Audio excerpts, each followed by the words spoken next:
나는 그 소리를 듣지 못하고 잤었다. 내 손을 붙들고 놓아주질 않아서 몇 시간을 실랑이 하다가 나는 남친에게 한 가지 유언을 남겨놓았다. 혹시나 내가 죽게 되면 절대로 장례식을 하지 말아달라고. 그런데도 굳이 장례식을 한다면 그 장례식장에 엄마는 안 왔으면 좋겠다고. 나는 아직도 그 생각에 변함이 없다. 사실 2달 전 이 일기를 시작했을 때 나는 아주 오랫동안 그 생각에 변함이 없었다 라고 써놨었다. 그리고 이제는 엄마가 오든 말든 어차피 죽었는데 어떻게 알겠냐고 남친에게 그렇게 말하려고 했었다. 하지만 내 마음이 그게 아니라는 걸 얼마 전에 다시 깨닫게 되었다. 최근에 정신과 선생님이 갑자기 훅 생각지도 못한 질문을 했다. 어머니에 대한 생각은 정리가 되셨습니까? 솔직히 전혀 예상을 못한 질문이라 너무 놀랬었고 당황스러웠다.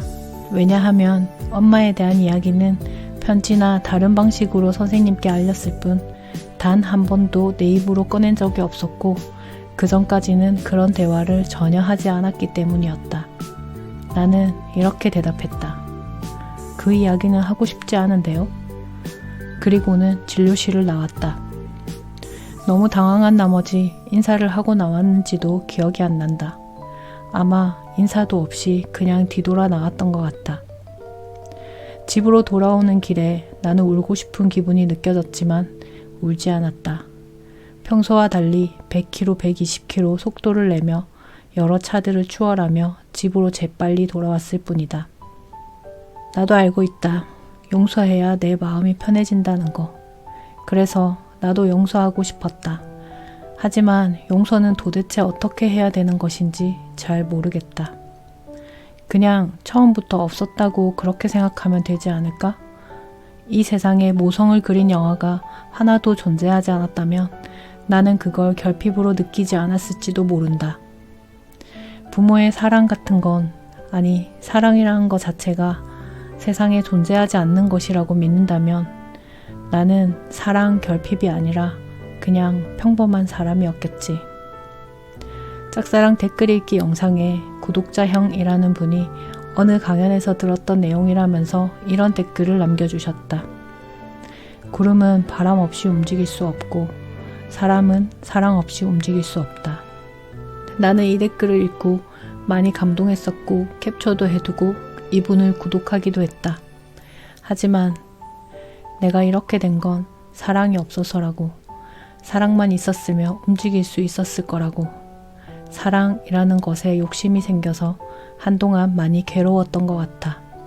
청소 브이로그 1편에서도 말했지만 언제나 욕심이 문제인 것 같아.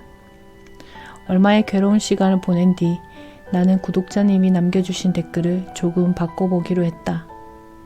구름도 바람 없이 존재할 수 있고 사람도 사랑 없이 존재할 수 있다. 나는 2025년이 시작될 때 딱 하나의 목표만 세웠다. 생존. 살아있는 것만으로도 훌륭하다고 하루가 지나면 내가 살아있음을 축하하며 스티커를 붙여준다. 요즘 내가 하는 활동은 모두 생존을 위한 것뿐이다. 작년에 가장 중요하게 했던 활동이 병원에 다니는 것이었고 치과, 내과, 정신과, 병원 3군데를 다니느라 정신이 없었다. 참고로 사는 곳이 외곽이라 병원 한번 가려면 반나절을 투자해야 하지만 이제 그런 시간들을 아까워하지 않기로 했다. 그리고 집 근처에 알바 자리가 났는지 일주일에 한 번은 알바문도 들어가 보고 다이어트도 당뇨 예방을 위해서 운동도 정신건강을 위해서 한다. 이 브이로그 채널도 감정을 정리하는 일기이자 사람들과 섞여 살기 위한 소통 연습이랄까? 하지만 짝사랑을 고백했던 날 나는 하마터면 이 스티커를 못 붙이게 될 뻔했다. 지난 영상에서 선생님을 짝사랑하는 마음을 숨기려고 설 연휴를 핑계로 약을 한 주분 더 달라고 했는데 선생님은 아직 안 되는데 예외로 해준다고 했었다. 나는 아직 안 되는데 라는 그 말 한마디에 안도감을 느꼈고 그 다음 진료에서 내 마음을 고백하게 되었었다. 그리고는 진료실에서 빠져나왔는데 설이 지났으니 약을 2주로 주실 줄 알았는데 약이 3주분이라는 말에 충격을 받았다. 아, 역시나 선생님은 날 싫어하나 보다. 그치, 내가 원래 좀 비호감이지. 누가 날 좋아하겠어 싶었다. 짝사랑 영상에 이런 댓글이 달렸는데 나는 사실 시청자님들의 반응도 이해가 간다. 내가 전이 현상을 경험하지 않은 상태에서 짝사랑 이야기를 들었다면 나라도 이해가 안 갔을 것 같아. 그래서 짝사랑 영상 앞부분에 이렇게 말했었다. 직접 경험해보지 않으면 절대 믿을 수 없는 그런 이야기일지도 모르겠다. 나는 이 댓글에 반박할 수가 없었다. 나는 정말로 나 혼자만의 세계에서 살고 있으니까. 그래서 이렇게 대댓글을 달았다. 제 세계에 놀러 오신 걸 환영합니다. 그런데 약이 3주분이라는 말에 갑자기 정신이 확 드는 느낌이 들었고 나의 세계가 산산조각 나면서 드디어 현실로 돌아온 기분이 들었다. 만약 이게 나를 정신 차리게 하려는 선생님의 전략이라면 그 전략은 확실히 통했다 라고 생각하면서 나는 집으로 돌아오는 길에 거의 실성한 사람처럼 계속 웃어댔다. 말 그대로 현타가 와서. 그리고 집에 돌아온 나는 몇 시간을 울고 또 울었다. 내 마음속 안정기지는 사라져버렸고 내 마음속 비닐막도 터져버렸다. 삶의 의미를 잃어버린 느낌이었고 마음속에 또다시 공허의 바람이 불었다. 그치만 나는 여러 유튜브 영상을 통해서 내 감정은 나의 것이라고 들었다. 그러니 내 마음의 구멍은 오직 나만이 막을 수 있고 정신과 선생님이 내 마음의 구멍을 채워줄 순 없을 거라고. 하지만 나는 혼자서는 버틸 힘이 없었고 이 구멍을 빨리 막지 않으면 내가 무슨 일을 저지를지 위험한 생각들이 머릿속에 떠오르기 시작했다. 그래서 나는 용기를 내기로 했다. 이전 라방 아닌 라방에서 말했던 도와줘 라고 말하는 용기를. 나는 지푸라기를 잡는 심정으로 어느 곳에 도움을 청했는데 그 때문에 더 힘들어졌다. 그 사건으로 감정이 좋지 않았던 나는 평소 같으면 하지 않을 어처구니 없는 실수를 저지르게 되었다. 주민센터 공무원에게 큰 소리를 내게 됐는데 물론 그분도 실수한 게 있어서 결국 서로 사과하며 그 일은 마무리되었지만 집에 돌아오는 길에 스스로 너무 한심하게 느껴졌고 과연 내가 존재하는 게 맞는 걸까 하는 생각도 하게 되었다. 덕분에 도와달라는 말에도 왜 용기가 필요한지 깨닫게 되었고 되려 40대가 된 이후로 두 번째로 위태로운 순간을 맞이하게 되었다. 집에 돌아와서 한참을 울면서 휴대폰에 찍어둔 것들을 지우고 있는데 구독자님들이 써준 댓글들이 보였다. 그래, 살아야지. 내가 배가 불렀네.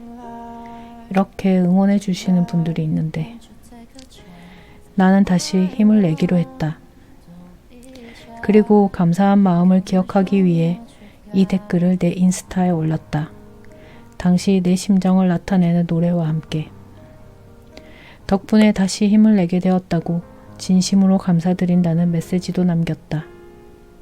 그 후로 밤마다 수면약을 먹고 나면 침대에 누워 인스타에 들어가 구독자님들이 써준 댓글들을 한 번씩 보고는 잠을 청한다. 인스타에 다 올리진 못했지만요. 댓글 써주신 분들에게 진심으로 감사드립니다. 그리고는 내 마음의 빈 공간에 절대 깨어질 수 없는 것들을 잠시 놓아두기로 했다. 내 인생에서 지울 수 없는 두 사람, 다시 나타날 수 없기에 사라질 수도 깨어질 수도 없는 사랑으로 반짝이던 추억들을 그 빈 공간에 잠시 놓아두기로 했다. 그 추억들을 계속 떠올리기 위해 목걸이를 샀다. 비록 쿠팡에서 산 10,000원도 안 되는 목걸이지만 목걸이가 내 목에서 느껴질 때면 그때의 기억들이 떠올랐고 묘한 안도감이 느껴졌다. 이 두 사람에 대한 이야기를 모두 하게 된다면 아마 이 채널의 마지막 이야기가 될 것 같아. 그 전에 유튜브를 접지 않는다면. 누구냐고? 글쎄, 상상에 맡기겠다. 아무튼 지금은 정신과 선생님 명함 대신 쿠팡에서 산 목걸이를 내 책상에 비쳐 보이도록 놓아두었다. 그리고 나는 엄마와의 관계에서 한 가지 아쉬웠던 걸 정신과 선생님과 해보기로 했다. 갈등을 어른스럽게 해결하는 것. 내가 엄마 때문에 힘들 때 주변 지인이 내 이야기를 듣더니 이렇게 말했었다. 엄마가 아니라 꼭 얄미운 언니 같네. 정말 신기했던 건 서로 모르는 지인 3명이 어쩜 짝이라도 한 듯이 비슷한 표현을 했었던 거다. 그러니 엄마와 나는 겉모습만 성인이고 마음은 어린애여서 갈등이 생기면 어른스럽게 해결하지 못했던 것 같다.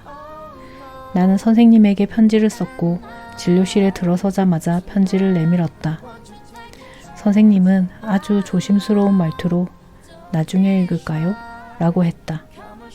나는 아니요, 지금 읽으셔도 됩니다. 라고 말했다. 편지의 내용을 요약해 보자면 이렇다. 정신과 약과 내 증상에 대한 이야기로 시작해서 이런저런 점이 고마웠고 내가 실수한 게 있다면 죄송하고 약이 3주분이었던 것에 당황스러웠고 2주분이 적절하다고 생각하지만 선생님 판단이 더 중요하니 필요하다면 3주로 유지해도 괜찮다고.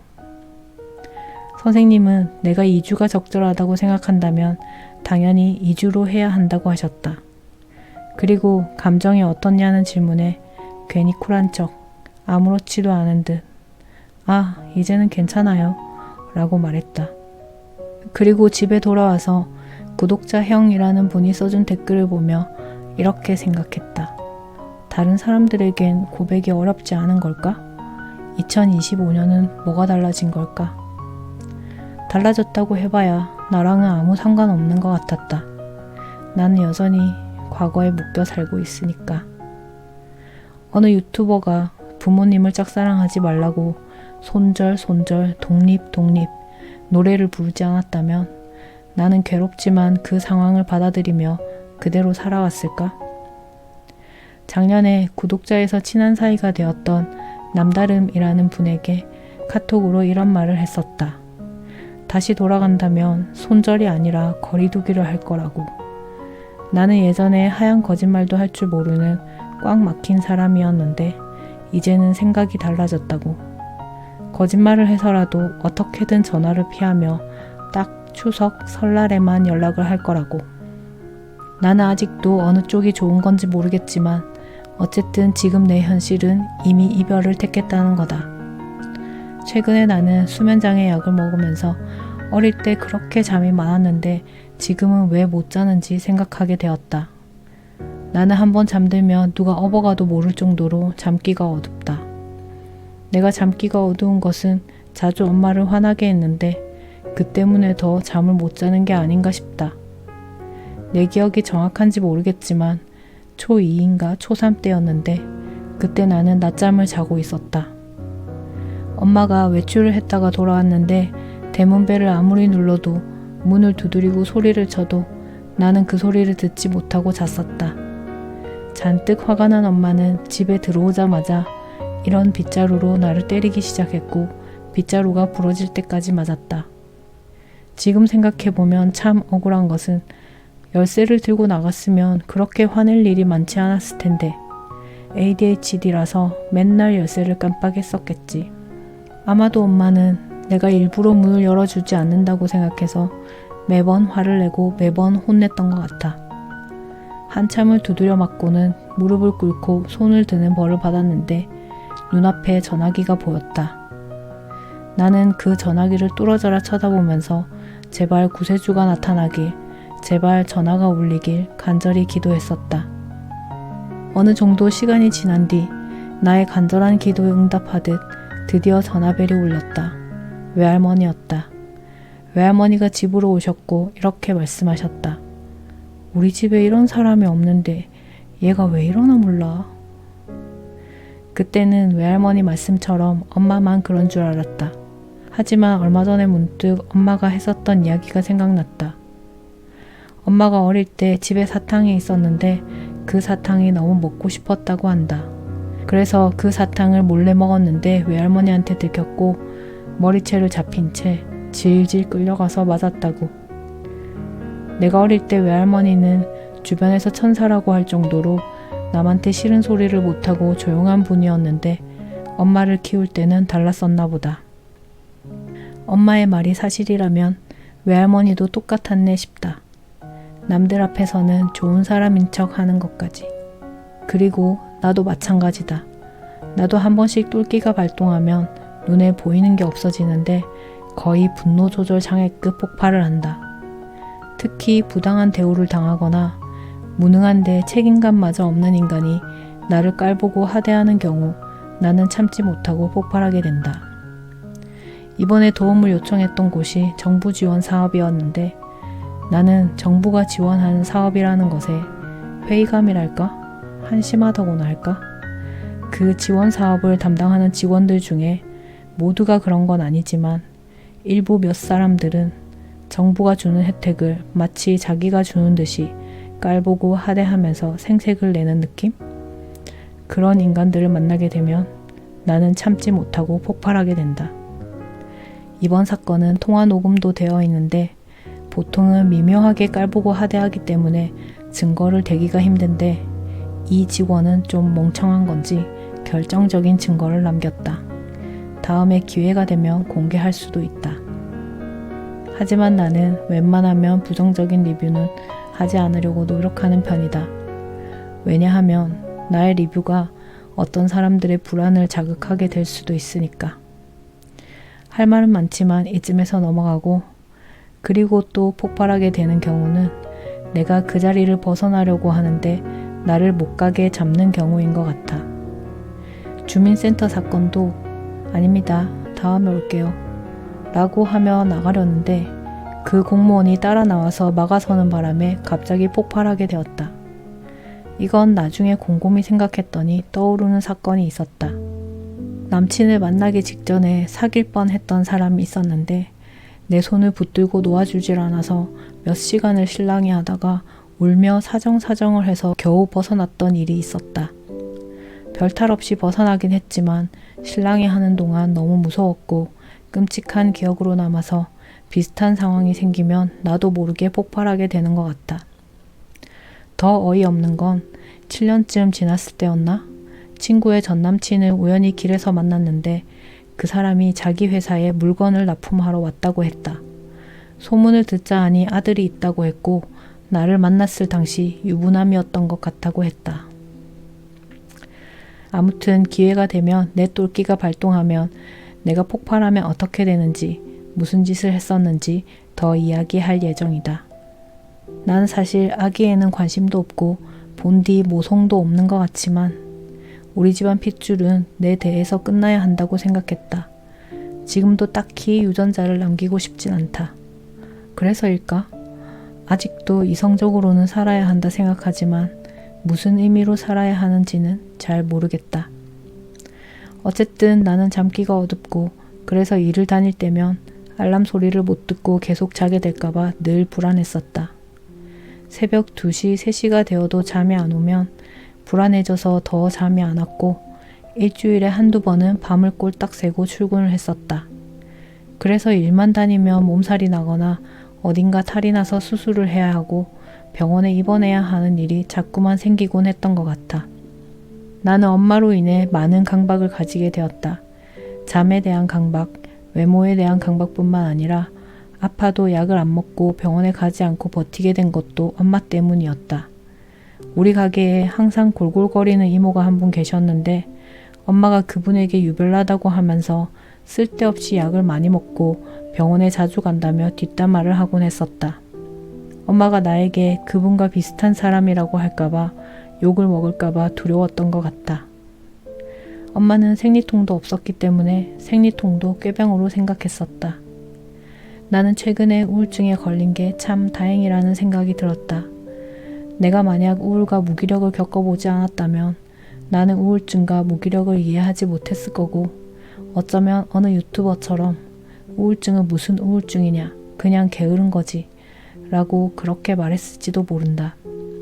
나는 우울증과 무기력 덕분에 내가 아무리 노력해도 되지 않는 게 있다는 걸 알게 됐고 그 덕분에 겸손을 배웠다. 나는 겸손을 낙하산이라고 생각한다.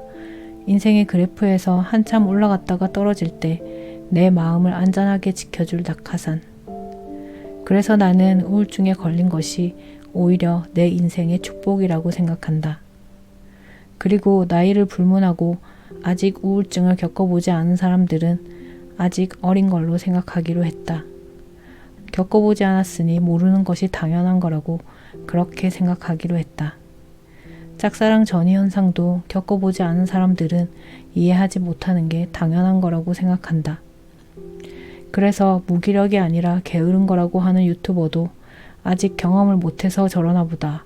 아직 어리니까 저런 소리를 하는구나. 자라나는 새싹이다 하면서 이해하려고 노력 중이다. 불행 배틀에서도 했던 이야기지만 인간의 공감이라는 것도 본인이 직접 겪어보지 않으면 절대 이해하지 못하는 한계가 있다. 아무튼 나름 건강했던 엄마 입장에선 심심하면 골골거리던 나를 이해하지 못했다. 항상 애가 생기다 말았냐며 핀잔을 줬었다. 그리고 운전에 대한 불안도 심어줬는데 전 보고 올 때마다 내가 교통사고로 죽을 거라고 말했다.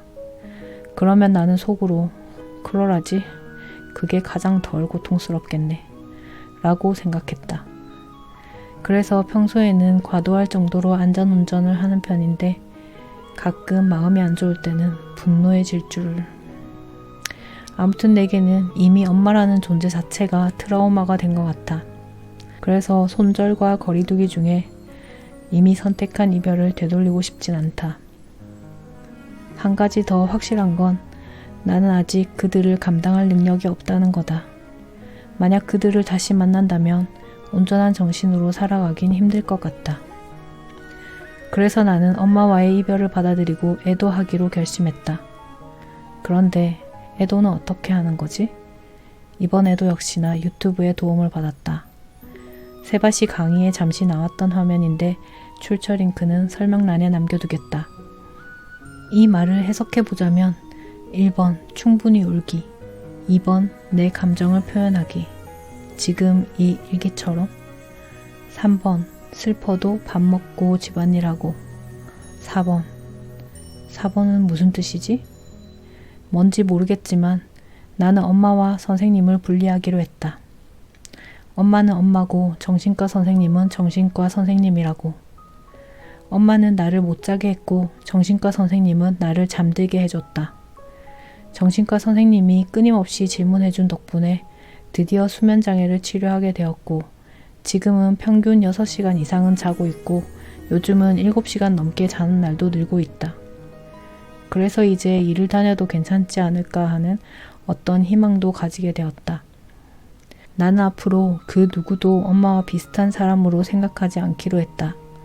나 역시 엄마와 비슷한 사람이었지만 이제는 다른 사람이 되어가고 있다. 그러니 이제 엄마와 나를 동일시하며 나를 미워하지 않기로 했다.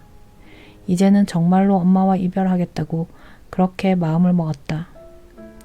나는 최근 몇 년 동안 거의 검은색 추리닝만 입고 다녔고 화장도 하지 않았다.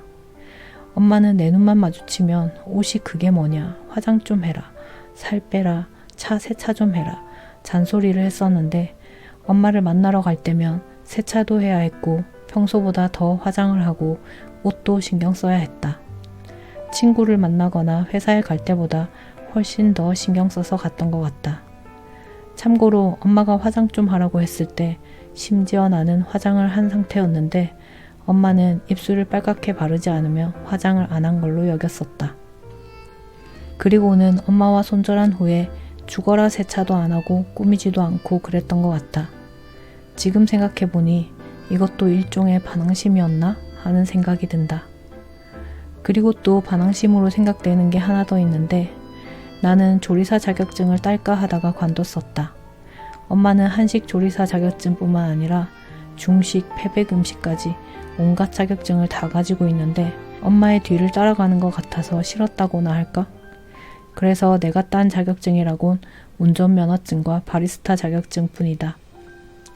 아무튼 나는 이 반항심 아닌 반항심과도 작별하기로 마음을 먹었고 옷을 사고 화장품을 샀다. 맨날 사던 검은색 옷이 아니라 색깔 있는 옷도 사고 머리도 했다. 그리고 몇 년 동안 멀리 했었던 국가가 허락한 유일한 마약. 음악도 열심히 들으면서 하루하루를 버티며 생존하고 있는 중이다. 이제 봄이 왔고 벚꽃이 활짝 핀 나무 아래를 지나며 부금 대통령의 영구님이 라이브 방송에서 만들었던 이 음악을 들으며 슬프지만 화려하게 나는 엄마와 이별 중이다.